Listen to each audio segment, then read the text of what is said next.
Guys, welcome back to my channel. If you're new, my name is Charlotte, and if you're returning, thank you so much for coming back. It has been a very long time since I've sat down and filmed a video like this, and I've been waiting an even longer time to be able to sit down and talk about my first trimester. I probably would have put some sort of an announcement video up before this one, but during my first trimester I was absolutely obsessed with watching people's very early few weeks in pregnancy, seeing how they were, how they felt, what was to come, and really just having a look at a realistic overview of people's first trimester. So I was planning initially on doing like a documentation of week by week of how I was feeling, doing a quick bump update, but it just didn't end up happening that way, mainly because I just really didn't feel well. So I have wrote down, I was very kindly gifted from my brother and his girlfriend, this journal, Bump to Birth, but I had already been making notes in my phone about how I was feeling week to week. The journal doesn't start until like week 6, but I had made notes on symptoms and had been feeling from like when I found out. So without further ado, this is my first trimester recap video. So just a quick intro. This is my first baby, and I am currently 15 weeks and 2 days. So I'm now in my second trimester, and I will continue to document how I'm feeling and sit down and do a second trimester recap video as well. But I think the first trimester is really probably the one that people want to know the most about, because it's normally the time where you don't tell anybody that you're pregnant, and it's like the hardest trimester to go through when nobody knows that you don't feel great. So it's one that I was binge watching a lot when I first found out I was pregnant in those very, very early days. I just was so excited, and it felt so surreal and so scared, that I really was looking for reassurance and kind of a heads up as to what could potentially be coming for me in the upcoming weeks. So yes, I found out I was pregnant on Friday the 13th of October.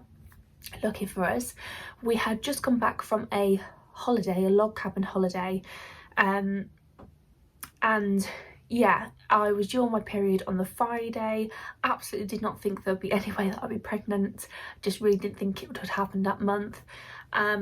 Took a pregnancy test Friday morning whilst Lewis was still in bed asleep, and it came back with a very faint positive. So that's how I found out, and I actually was like a week behind where I thought I was, because I ovulate late. My typical cycles are anywhere between sort of 35 days to 40-day cycles, and they weren't consistent. So at the point where I found out, I was literally just about going through the process of going to the doctors, because I was worried that it wasn't going to happen for us, and I didn't know if I was ovulating because I was doing tracking and everything else, and it just wasn't happening.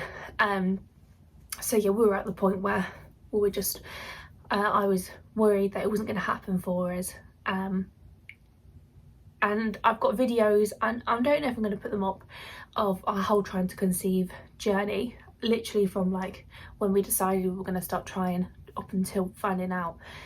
So if you would like to see those videos, please let me know, because they are very raw, very vulnerable, and I have a couple of episodes of those, really just going through the motions of trying to conceive. So if you would like to see those, please let me know in the comments down below, and I will make sure to publish them.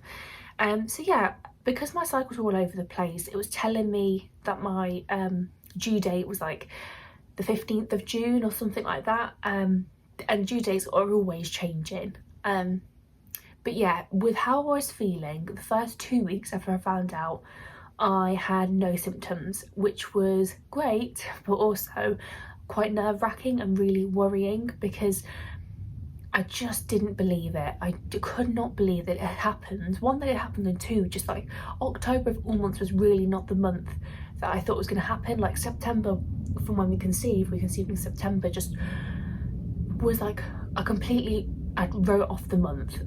Didn't think we catched it in time. I wasn't counting like 2 days past ovulation, 3 days past ovulation like I normally would. I was looking for signs and symptoms. I really would just completely had written off that it could possibly have happened that month. So yeah, I wasn't symptom spotting. I wasn't waiting until I came on my period. I didn't test early, which all the other cycles I tested as early as I could, like 9 DPO.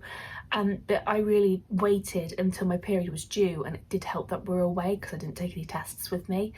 And yes, I found out, thought it was 4 weeks, but it was actually like 3 weeks, 4 days or 5 days when I found out. So I have wrote down in my journal how I've been feeling. I have written in here how I was feeling in the earlier months, in the very first few weeks. So I found out at 3 weeks. Week 4, I had no symptoms. Like I said, I had no symptoms at weeks 3 or 4. I think it was just so early that I really didn't feel anything at all. Looking back, before I took the positive pregnancy test, the only things that I can now think, oh, maybe that could possibly be a pregnancy symptom, is that I was a bit gassy. I had backache, which I never normally get a backache, and I was really quite stroppy. I remember the evening we were coming back from the log cabin, we came back on the Thursday night, just very stroppy, very hormonal. But nothing out of the ordinary. I did not think pregnancy whatsoever. I just thought I was coming on my period. So really no indications, and I was obsessed with watching these 2-week wait videos, what to expect, how I knew I was pregnant before I was pregnant videos, and I thought for sure I would 100% know I was pregnant before I took a positive pregnancy test. And yeah, I did not know. I didn't really have any symptoms that made me think I'm pregnant. I didn't feel sick. I didn't have sore boobs. Like, nothing really happened the way I thought it would that would make me think this is it. Then it came on to like week 5, and mainly no symptoms. I was just really terrified that it was just going to be too good to be true. And I should probably put a trigger warning in here, but the thought of miscarriage and this baby not sticking was just so at the forefront of my mind. Anytime I went to the toilet and wiped, I was just waiting to see if there's anything there. I still do it now at 15 weeks. I think because if you want something so much and then it happens, I was just in shock and disbelief that it actually happened. So really week 5, I was more just like terrified that it was too good to be true. No real symptoms. My boobs felt heavy and itchy, and a little bit of gagging. I just remember coming up the stairs, and I got to the top of the stairs and just retching, and I thought, am I thinking about it too much? Like, am I hoping that I get some sort of sickness to reassure myself that I am pregnant, that I'm thinking about it too much? Like, am I imagining these symptoms? So the gagging happened a couple of times. It happened at work, but I wasn't sure whether it really was that or whether I was just thinking about it too much and made myself feel that way. Then it came on to week 6. So like I said, I was actually a week behind what I thought, what my apps were saying, because I ovulated late. So when I was on week 6, I actually thought it was week 7.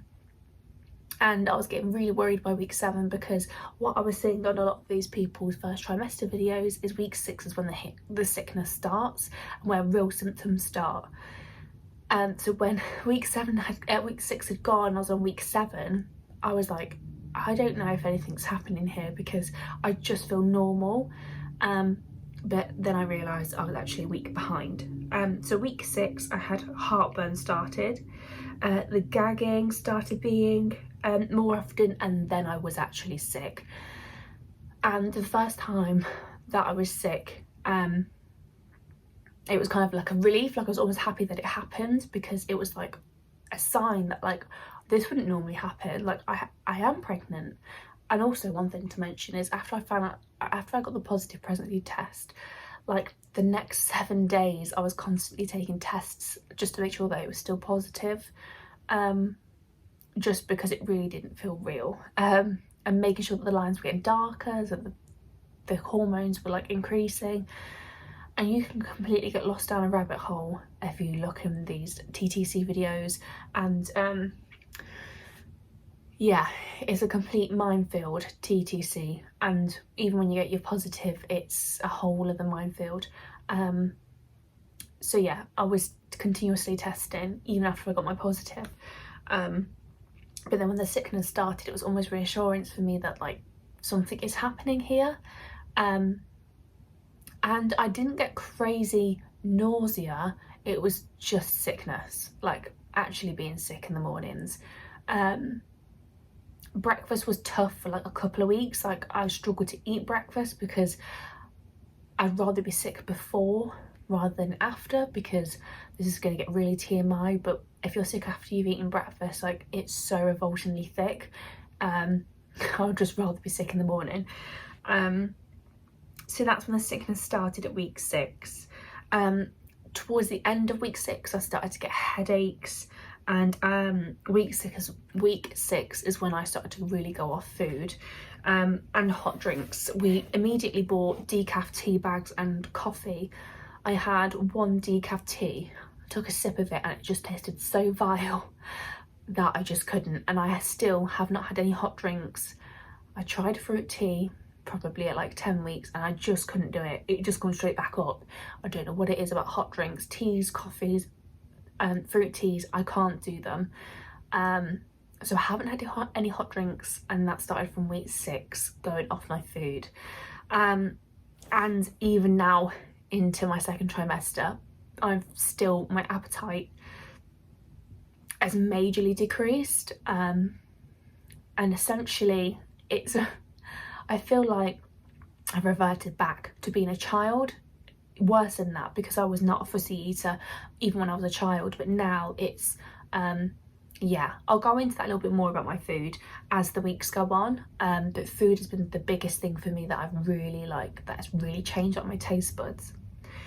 Going into week 7, I remember throwing up and it tasted like toxic waste. It was so like sour, and I think that was just the bile coming up. But yeah, I just really remember that one time that I was sick and it just was like throwing up toxic waste. Week 7 is when the hot flushes started. Around 3 o'clock I would start to hit a brick wall and I would just get hot flushes. My face would be really hot, my body would be fine, but my face was really hot, and I just start flagging and feel tired. I don't feel like I've experienced extreme fatigue. I really thought I was going to be absolutely exhausted, like cannot get out of bed, need to have a nap, and I've been quite lucky that I've not struggled with that. I've been sleepy, I felt like I could take a nap, but extreme fatigue I've been lucky enough not to have. But then it has compensated for other things like sickness. Decreased appetite I put for week 7.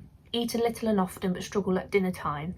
Yeah, I was the type of person when I went to work where I would never eat at my desk. I would have my lunch, but I wouldn't snack at work. I wouldn't have snacks at my desk. I had to, and even now, I had to and have to have snacks. Like I would have, now I can have breakfast, I'm okay having breakfast. I'd have a bowl of cereal, I'd have about 3 or 4 different snacks before lunchtime, I'd have my lunch, I'd have another snack at 3 o'clock. But the worst time for me, and this started at week 7, and it still continues now, is dinner time. I've really struggled. Luckily not as much now, but dinner time, I do tend to feel sick and am sick around meal times. So I'm a lot better now, but in the beginning of my first trimester I really struggled around breakfast time, and then that kind of shifted. I had a period of a couple of weeks around week 6 and 7 where I struggled at lunchtime. I had to go for lunch at a certain time, which obviously people at work didn't know, but I really had to stick to like my schedules of when I would eat, because if I went past that time, it's like my body knew that I should have eaten at a certain time, and then I felt sick and normally was. So food little and often, which is tough because I did not fancy anything, and I can say now that I've had like no cravings really, just major food aversions. So yeah, the first trimester really hasn't been what I expected it to be, and yeah, I feel like it's been more of a struggle. I put in week 7 sometimes throwing up twice a day. Looking like that lasted for too long, but yeah, I was throwing up twice a day for like a week or 2. Week 8, still being sick, sometimes at night. Sickness is mainly around meal times. Appetite is majorly decreased and can only stomach plain foods. Yeah, so I really had gone off, like I said, hot drinks, anything too cheesy, too creamy, too salty, anything that's too much of one flavour, I couldn't do. So like, it's like I talk about myself like a former life where I know I do like pizza, I know I do like chocolate, I know I do like coffee, but I cannot have those things now. I just can't stomach it, don't fancy it at all. So I was and still am only really eating more plain foods. Like a Sunday dinner is like the ideal because it's just like meat, potato, veg, plain, or like chips and like fish and chips, or pie and mash, or those sort of things, like real traditional hearty but plain meals. I can do. Like even pasta bake is like a bit too much. 8 weeks is when we had our first scan. We went for an early scan. I knew as soon as I found out, even before I was pregnant, that I wanted to do an early scan, because waiting 12 weeks to have your first scan is, to me, was just impossible. I couldn't wait to 12 weeks. And the fact that you only get 2 scans on the NHS, one at 12 weeks, one at 20, is like, I just can't believe that you only get 2 scans. So at week 8 we had our first scan, and it's just like a reassurance, which I really recommend doing, even if, like, I know a lot of people like to do it if they say they have miscarried in the past or they've had troubles in the past where they just need that reassurance. But for me, I needed to know that there was something there, because even though I was being sick, my taste buds had changed, like there was loads of symptoms and signs that things had changed and something was different. I still needed that reassurance that there was something in there and that they're okay. So yeah, week 8 we had our first scan, which was amazing. We got to see the heartbeat. We didn't get to hear it, which even up until now we've not heard the heartbeat, we've only seen it. It was just amazing. So that was on the Friday, and then on the Saturday we then, and like that weekend, we then told our parents and grandparents. So week 8 is when we decided to tell immediate family, because we found out at 3 weeks, like even 8 weeks felt like I'd been pregnant forever and had this secret that I couldn't tell people. So yes, 8 weeks is when we decided to tell parents and grandparents what the situation was. But even then we'd said, please don't tell anybody else, because we are going to wait until 12 weeks just to have, again, peace of mind and reassurance that everything is okay. So yeah, that was week 8.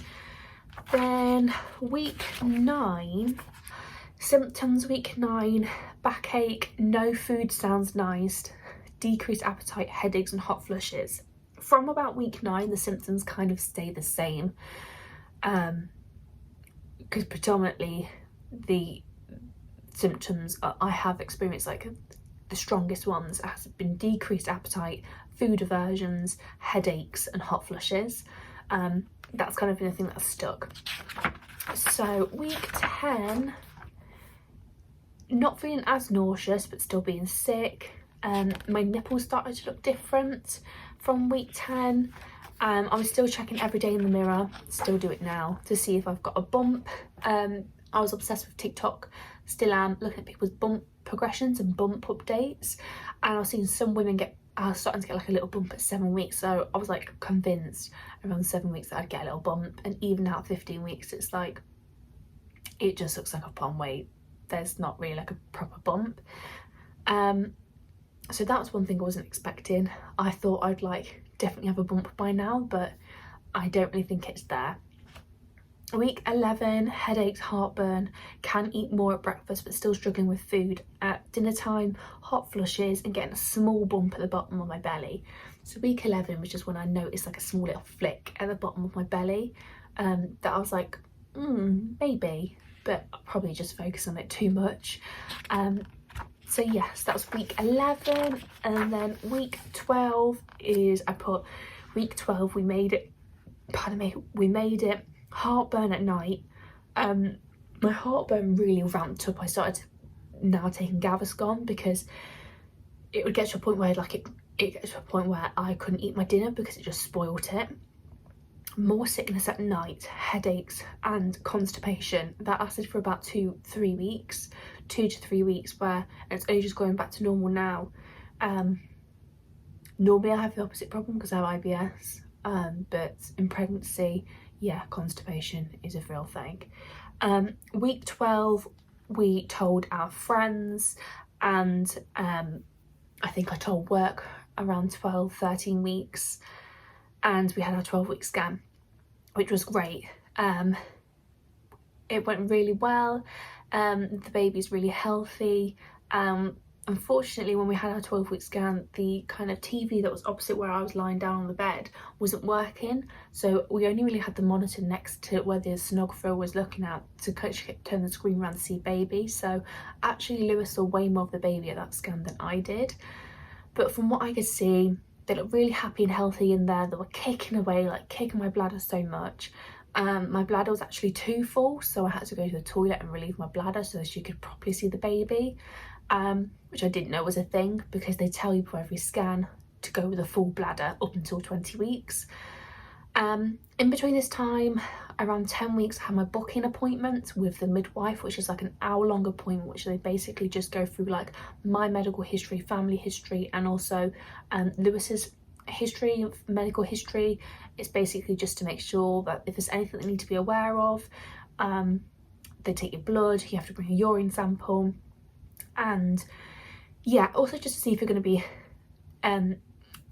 fit parents. So they check if we smoke, if we drink, what our lifestyle is like. It basically makes sure the baby's coming into a safe home, and that way they sort of, from your lifestyle, from your health and medical history and stuff, they base what kind of care you have, whether it's like midwife-led care or consultant-led care or something like that. But basically I'm on midwife-led care, so it's like I'm not monitored as much as like if I had an increased risk of something. And at 12 weeks I had my blood test done whilst I was getting my scan, or after the scan, which is where they test, which I thought for some reason when they do like the Down syndrome test and stuff, I thought they put a needle in your belly. I don't know why I thought. They just take blood tests and test for a few different like chromal abnormalities, or like, you know, Down syndrome, that sort of thing. And literally like 3 days later they come back saying everything was fine and I'm at a low risk. So very good, very happy with that. And then that is the end of the first trimester, because 13 weeks marks the second trimester. So I feel like I just really rambled and went through that as quickly as I could because I didn't want this to be too long. But that is essentially my first trimester recapped. I'm so grateful and so blessed that we've managed to get pregnant and I can have I am able to carry our baby. It has been a bit harder than I thought. I am just so excited. I'm just like wishing the pregnancy away because I just want to meet the baby. We have bought loads of things already, and to be fair, we've bought a few things, but we had lots of things bought for us for the baby. We have our names, which we are not going to share until the baby's here, but I am thinking about doing a baby names I love but won't be used in video because I love to watch those. So yes, I hope you enjoyed this video. If you have, give it a like, leave me a comment if there's anything that you want to see me do and talk about during pregnancy. If there's any videos that you'd like me to film, if there's questions that you have, just let me know in the comments down below, and I shall catch you guys in the next video. Bye guys.